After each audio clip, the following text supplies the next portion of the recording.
Hey guys, and welcome to another episode tutorial with me, Joseph Evans, author of the Secretary Sequence books, The Phoenix Prophecy, The Ember Effect, Soulbound, The Secret of Rain, The Last Goodbye, and Glitch Girl. If you find my tutorials helpful and you'd like me to continue making them, please take a quick moment to check out my Patreon page and see the different ways that you can support me. If you do decide to support me, you can get a range of rewards as a thank you from me, including early access to these tutorials, voting on what tutorials I make, episode goodie bags, shoutouts for you and your stories, and even personal help from me. You can also get certain rewards by becoming a member of my channel. All you need to do is click the join button underneath this video or click the first link in the description of this video. So today I'm going to be showing you how to add FaceTime scenes to your stories, and by this I mean having your characters video call each other as if they're using something like FaceTime or Skype. Okay, to show you how to do this, I'm going to use an example scene from City of the Falling Sky, which, by the way guys, is out right now to read on episodes. The link for it is in the description of the video. In this scene, I have Secretary standing in his bedroom and I want him to answer an incoming call from his friend Busby, who is still living in Man, the village where Secretary grew up. So, the first thing I'm going to want Secretary to do is perform some kind of animation that makes it look like he's answering this incoming call.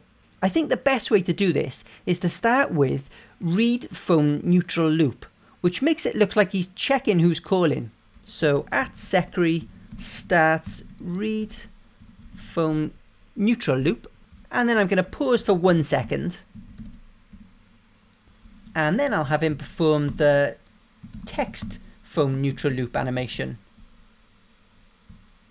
Now of course I don't want this to actually look like he's texting, but I do want it to look like he's at least tapping the screen once or twice as if he's pressing an answer call button. So I'll pause for another maybe 0.5 seconds.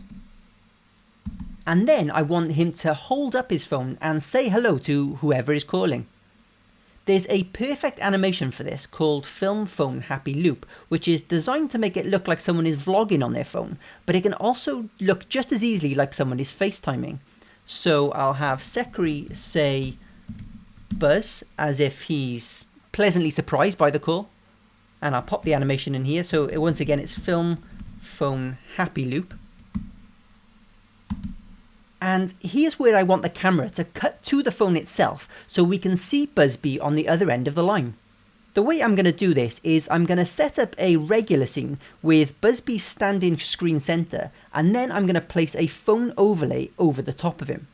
I'm going to use Ext Playground Night, which is one of the official episode backgrounds, and I'm going to have Busby standing screen center, and Busby faces left. I would recommend having the character that's on the phone screen facing the opposite direction to the main character, because this way it'll look like they're looking at each other. If they're both facing the same direction, it'll actually look like one of them is facing away. I also need to reset the zoom because otherwise it's going to carry over this zoom from Secretary's scene, and that is not what I want. So a simple zoom reset at the beginning there will sort that out. Okay, it's time to place a phone overlay on top of Busby. Now, when you're doing this in your own stories, you have two options. You can either make your own phone overlay, or you can use one of mine. I've made a selection for you that includes different blurred backgrounds to correspond with a range of environments that your characters might be in. The link to all of these overlays can be found in the description of this video.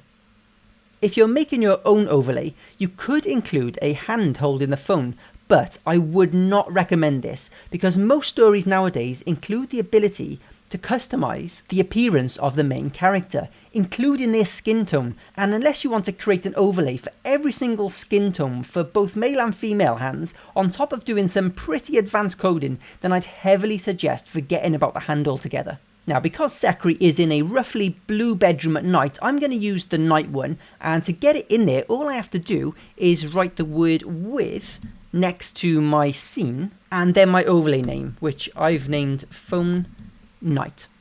And I'm just going to save and preview that so that I can bring Busby much closer to the screen using spot directing. So directing helper, then spot helper, and let's scale him all the way up. Bring him down here a bit.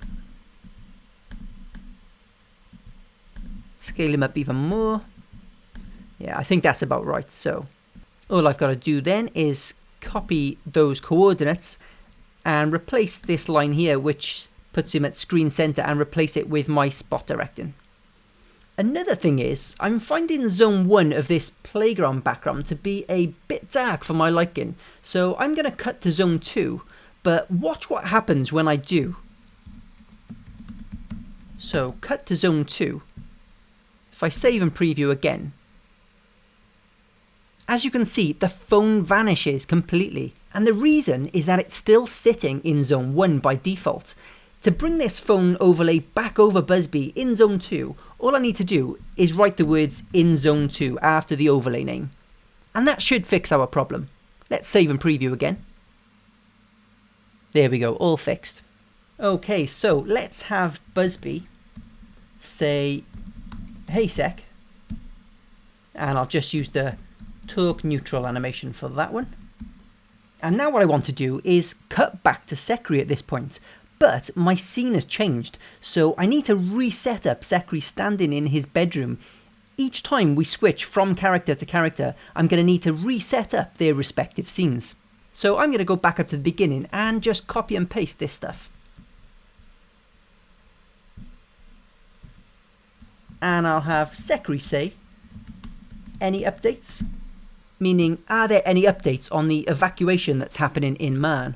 And once again, I'm going to use that film phone happy loop animation so that it looks like he's still holding the phone up. Then I need to cut back to Busby, so I copy and paste his setup. And then Busby can say, they tried sending us to Wickwaro. I mean, Wickwaro? And you got to move to Skyfall. And I'm just going to add in a couple of animations here. So talk sad maybe. Then talk sad exhausted. And finally talk arms crossed condescending loop. Now, this time, when I cut back to Secretary, it would seem inappropriate for him to look happy when he's responding to this. And unfortunately, there's only one animation for talking and holding up a phone at the same time. There are two other film phone animations, but in both of these, the character's mouth doesn't move, so it doesn't look like they're talking. So at this point, the best thing for me to do is to use one of the regular talking animations and just zoom in on Secretary so that his arms and hands are mostly out of shot. Because the reader has already seen the setup in which Secretary is holding his phone, hopefully they'll still believe he's holding it and the immersion won't be broken. So first of all, let's just bring back Secretary's setup once again. And I'll have him say, wasn't Wickwaro voted the worst city in the country recently? And I think I'm going to use the Talk Afraid animation. And now if I save and preview, I can zoom in on the coordinates that I want and then replace the one that's already in my script with the new one.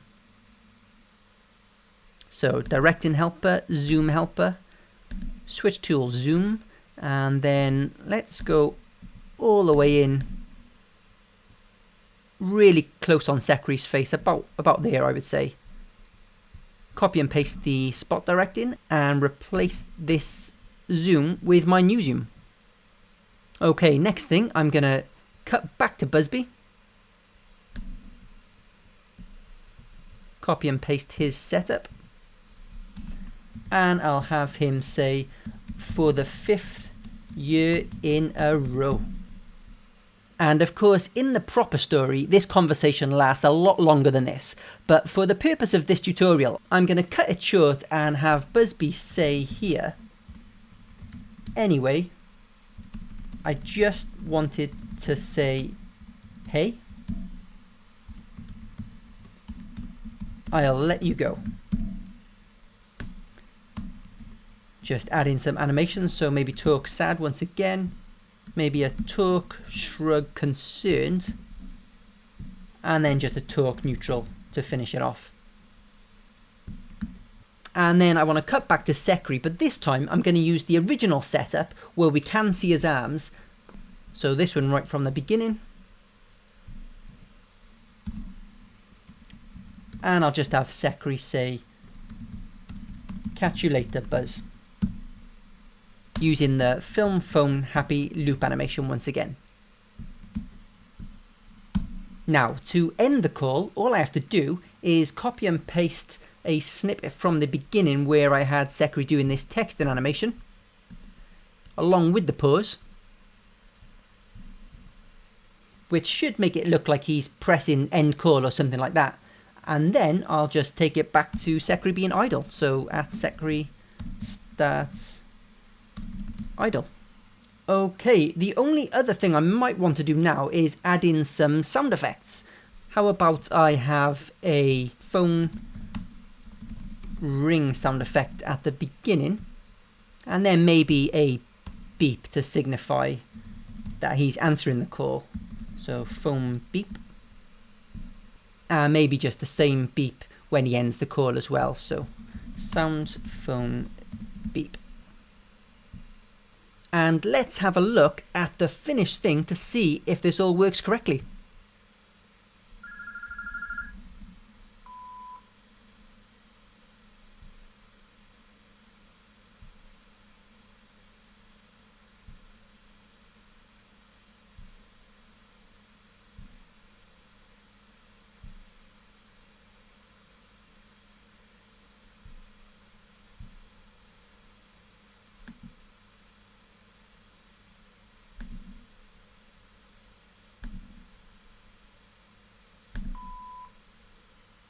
Awesome, a fully working FaceTime scene. If this tutorial has helped you in any way, don't forget to subscribe to my channel so you don't miss any of the helpful tutorials that I've got coming up.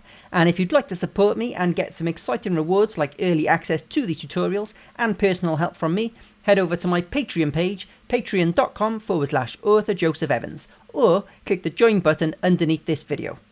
If you have any questions about any of this, make sure to comment them down below, and if you know the answer to anyone else's questions in the comments, it would be great if you could give them a quick answer to help them out. Thank you so much for watching, guys. Good luck adding FaceTime scenes into your stories, and I will see you all in my next video.